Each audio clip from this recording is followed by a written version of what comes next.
Olá pessoal, na última aula paramos exatamente aqui, nesse slide, e a gente vai estar dando continuidade a falar sobre os sensores. Já explicamos aqui sobre o que seria um transdutor, e a gente vai agora para um importante diagrama que a gente encontra nas plantas e nos esquemáticos industriais. Basicamente, os sensores, eles têm três pinos, geralmente eles têm três pinos. Não foquem muito nesse aqui, que tem muita informação nova, mas basicamente eles têm três pinos. Vou passar para o próximo. Veja só, a gente tem aqui diagrama de ligação 3 fios PNP e diagrama de ligação 3 fios NPN. Basicamente, o que eu quero mostrar com essa parte são a questão dos três pinos de um sensor. Vocês estão vendo um sensor que é esse quadrado, e ele tem três terminais de saída. Tem três terminais. Geralmente os sensores têm três terminais. O que são esses três terminais? São dois terminais de alimentação e um terminal que tem informação. Ou seja, dois terminais servem para a gente alimentar o sensor para que ele funcione, como por exemplo um liquidificador. A gente precisa colocar ele na tomada para que ele ligue. Beleza, tem dois terminais ali, né? Geralmente tem três, mas o terceiro é o terra. No nosso caso, o terceiro é um pino que tem informação. Esse pino será ligado no nosso controlador e o nosso controlador receberá informação, ou seja, um sensor ele geralmente tem esses três pinos e dois pinos de alimentação e um pino de informação. E aqui são dois tipos de sensores, um é PNP e outro é NPN. O PNP a gente liga dessa forma, a carga seria aquilo que a gente está alimentando com a informação. Por exemplo, o nosso controlador. A carga são os terminais do controlador. No nosso NPN, a carga é os terminais do nosso controlador.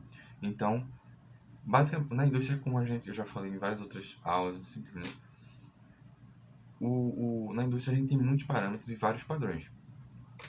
O que a gente pode observar bem aqui é o seguinte: é dessa forma que liga esse tipo de sensor, e é dessa forma que a gente liga esse tipo de sensor.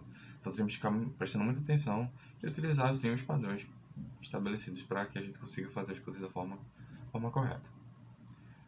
Sensores aplicados. Bem, a gente tem aí uma planta e a gente pode ver diversos canos, diversas conexões, e aí tem muitos sensores. É aí que é nesse ambiente que a gente aplica todo aquele emaranhado de informação que a gente aprendeu.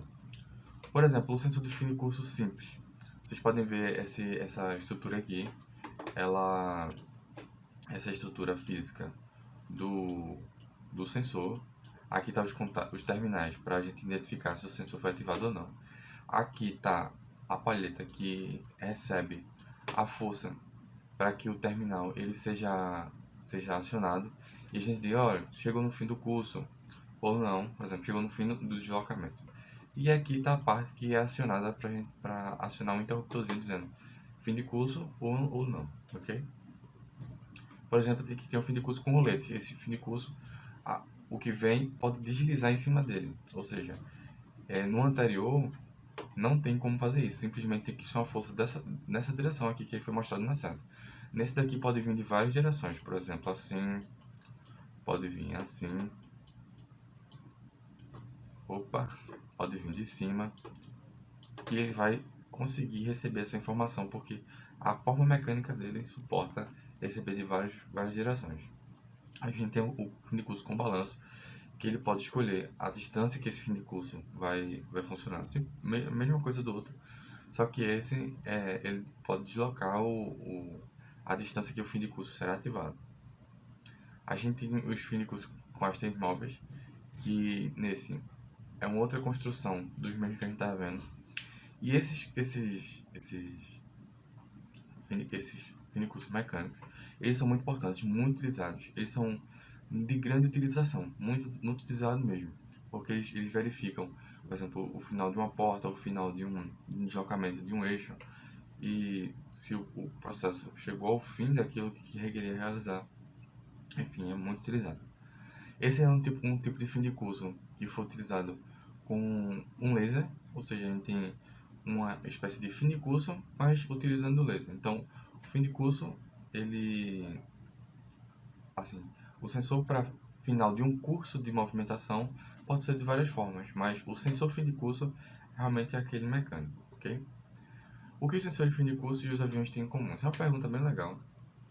Ela não tem muito a ver assim com questão de avião ou com coisa especial, mas o seguinte, na indústria, as partes mecânicas, como sensores de fim de curso, eles têm um grande desgaste. Aviões também, eles se desgastam bastante.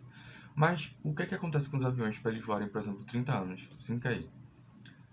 Basicamente, eles precisam de uma manutenção fixa, ou seja, por exemplo, a cada 3.000 horas de voo precisa trocar tal peça.